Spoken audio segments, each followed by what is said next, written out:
Okay, well, thank you again also for coming to this session, and I'm very much looking forward to the discussion later and see where we're going. I want to talk a little bit about achievements and disappointments in terms of WHO, a little bit about strengths and disabilities. I want to highlight different ways in which WHO critique is framed, and talk a little bit about the current, that's to say since 2011, program of reform which has been taking place at WHO, and then talk about pathways to real reform. The material I'm presenting comes out of fairly close study of the transactions at the governing bodies of WHO over the last 10 to 15 years. And it's really quite an idiosyncratic presentation I'm giving you. In some respects, it's a bit personal. Okay, so, in a nutshell, WHO is seriously disabled, and it is largely due to the freeze on assessed contributions. WHO's budget, which by the way is extraordinarily small, it's about the size of a mid-level city hospital, and on that basis it's supposed to be promoting global health, and only 20% of that budget is met through the assessed contributions on nation-state member states. As a consequence, WHO is very dependent on donors, both bilateral member state donors and the philanthropies. WHO has been going through a reform program, as I say, since 2011, which has addressed almost everything except the freeze and the dependence on donors.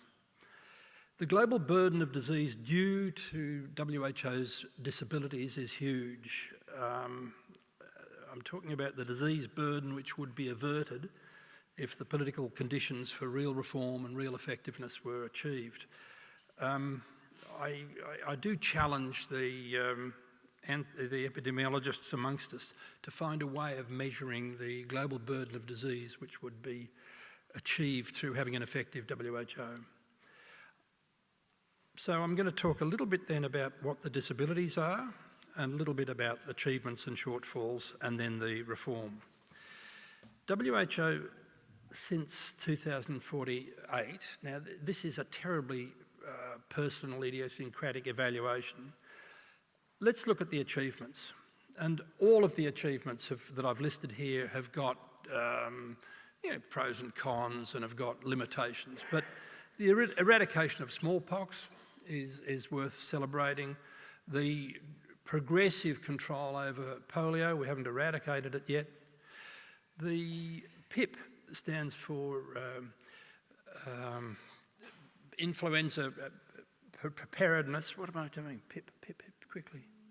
Pandemic influenza preparedness, which is a very interesting method for ensuring that the companies who get access to biological material from member states, and particularly developing countries, that there is benefit sharing. So this is quite a nice little model.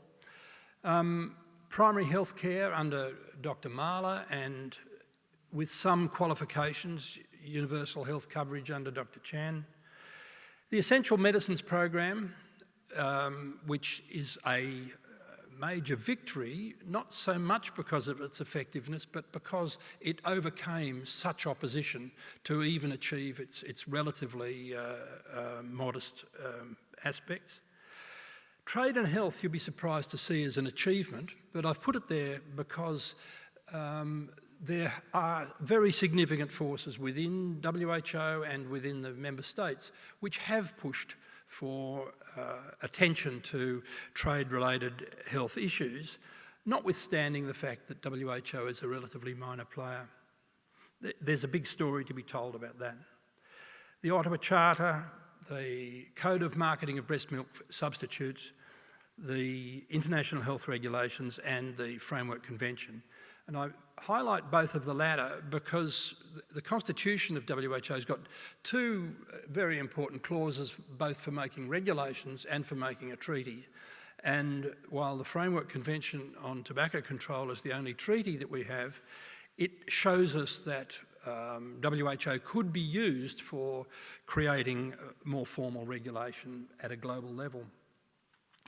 Some of the disappointments, among the disappointments, the response to Ebola has to be a major one, and people will be familiar with that. The fact that WHO's emergency budget has been cut repeatedly, that the African region established a regional emergency fund about 2 years before Ebola, which has never been funded. The WHO is improving its emergency capacity, but it's still a problem. I think there are some very significant shortfalls in country-level support, and I highlight the needs in relation to health system development under that heading. In relation to pharmaceuticals policy, I've listed 5 areas of pharmaceuticals policy which have been vigorously fought over. And first of all, quality use. We've got a policy about rational use of drugs, but it is more observed in the breach. Ethical promotion, we've got a policy on ethical promotion, a resolution on ethical promotion, and yet the big pharma spends more on promotion than it does on R&D, and much of that promotion is cynically directed to over and misuse. TRIPS flexibilities, the TRIPS agreement makes provision for making drugs, promoting access to medicines at reasonable prices, and has been intensely, do you want to give me this? No. Has been intensely fought over. Drug regulation is wish I had more time. If you ask me a question about drug regulation, I'd like that.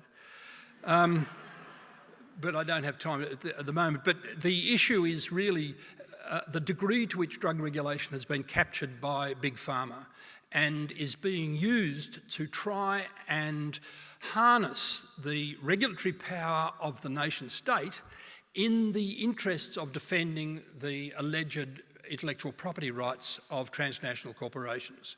And there has been a major campaign around the world to capture and gain leverage and harness those the national regulatory power, which should be about safety, to police intellectual property rights.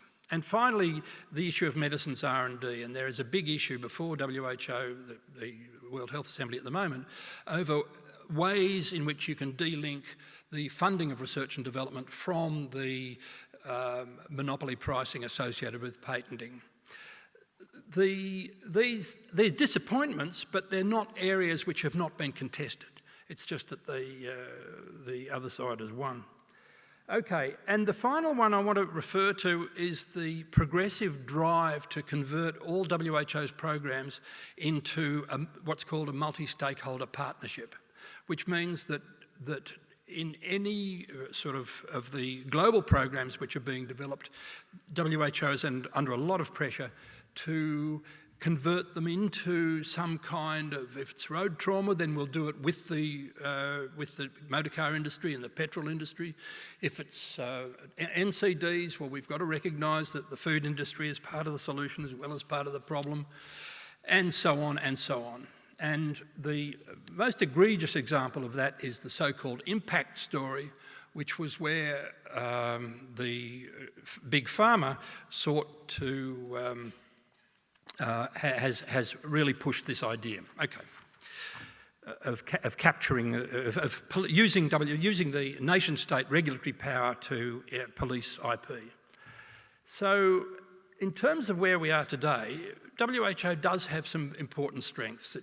Its technical authority and the fact that health is widely recognised as universal value, its treaty-making and regulation-making powers, the governance structures that it has and the Secretariat's accountability, and the staff and the rich network of technical advisors, which is a very strong resource.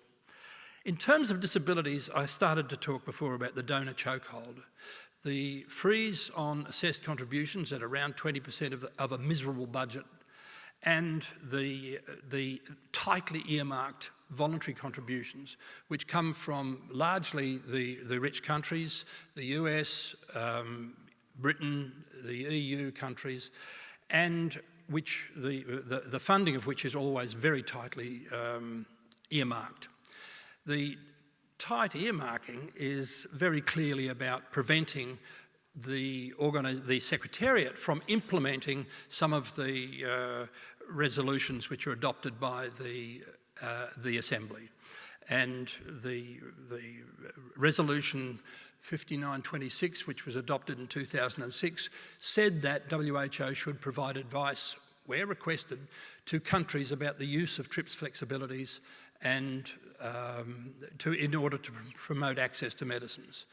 And there has been a very strong intent to prevent that from being implemented, not only by curbing the adequate funding, but by some quite explicit bullying of individuals and of the Director General by the Americans. Sorry, by the US, not all Americans. 10 minutes is up. Oh, all right, thank you. However, I want to talk a little bit about the lack of member state accountability. One of the big weaknesses of WHO is that the member states are not accountable for what they say, as well as not authorising increasing of money. Going beyond simply the member states who rock up to Geneva and then go shopping, and not all of the countries who don't study their papers are small countries. The small countries some small countries aren't able to. Some small countries do study their papers. But my point is, and this is in particular in a context of a World Federation of Public Health Associations, by and large, governments are not accountable for what they do at WHO. So you can see the health officials coming home from a WHO meeting and saying, well, we've been asked to increase the assessed contributions, and then they have to go to finance, and finance says under no circumstances can you agree to anything like that. There is no public constituency to say, what are you doing with this important international organisation? Finally, under heading of disabilities, is the decentralised governance, which is a mixed blessing, and if I had more time I'd go through it a little bit more detail, but there are conflicting accountabilities at the regional level which arise from the highly decentralised nature of WHO's governance. In terms of my claim about the global disease burden, I'll just scan over this. I'm talking about health system development in countries. And the best example of this is the confusion in WHO's public rhetoric about universal health cover. The World Bank is quite clear that universal health cover means a market for health insurance and a market for health service delivery, and the dominant forces in those markets may be voluntary, private or public. WHO has at least made a point about accepting the need for a single payer, but has been very coy about the models of healthcare delivery which are mixed, and the challenges of regulating a mixed healthcare delivery system and the risks of promoting such a system. In terms of national action on social determinants of health, this is one of the least well-funded parts of WHO's programs, and it is not very good, not very well done. In terms of a global policy environment, the challenge of regulation global food systems has been talked about, the regulation of global pharma has been talked about, and the challenges of addressing the economic globalisation, whether you're talking about urban infrastructure or communicable disease control or the neglected tropical diseases, so-called.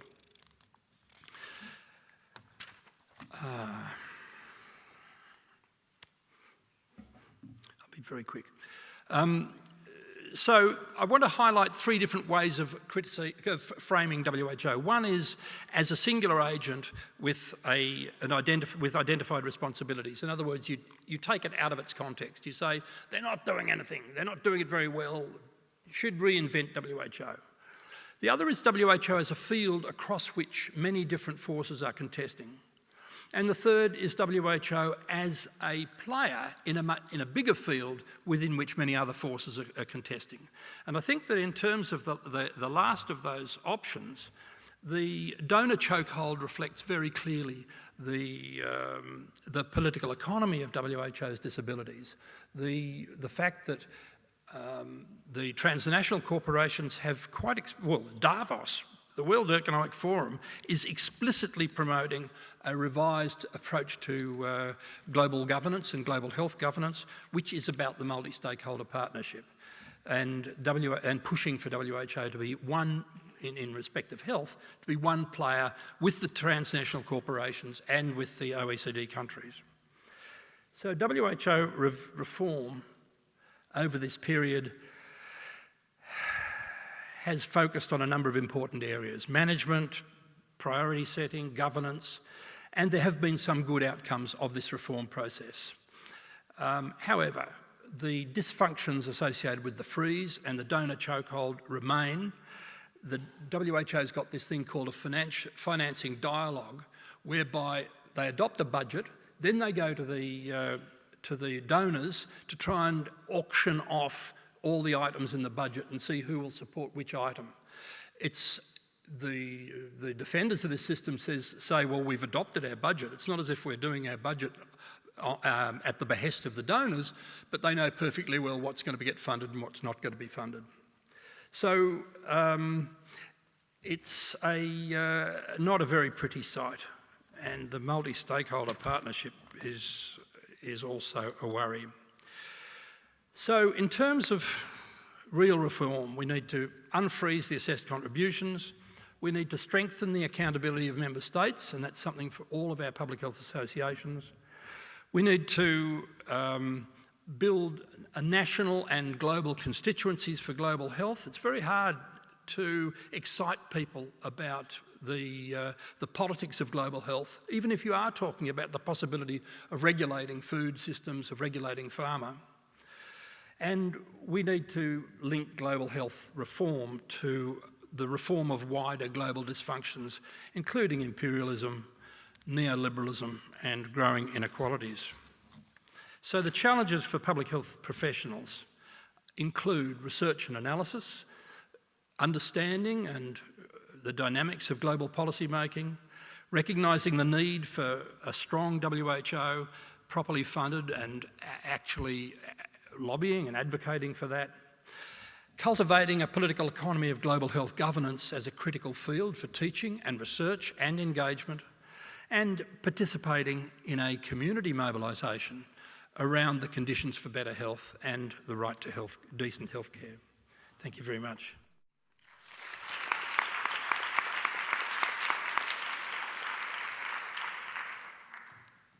Thank you, David, for such a clear and exciting exposition. You're being much too humble. David says it's very hard to excite people about this. Several of your students have gone into Parliament and been even Minister for Health, including Michael Moore, the President of the World Federation of Public Health Associations.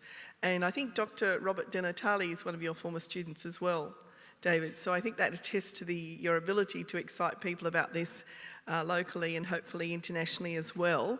We've got time for clarification, and if there's any other clarification, I wondered if you could elaborate on the counterfeit saga that you alluded to in one of your slides. Thank you.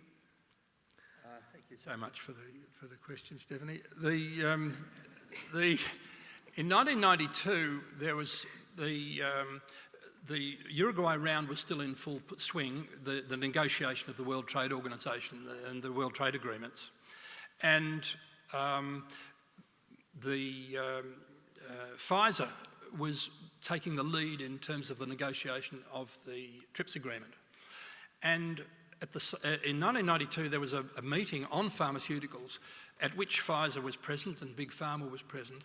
and WHO was present, where they adopted a definition of counterfeit which was deliberately conflating the issue of intellectual property and the issue of substandard, falsified junk medicines.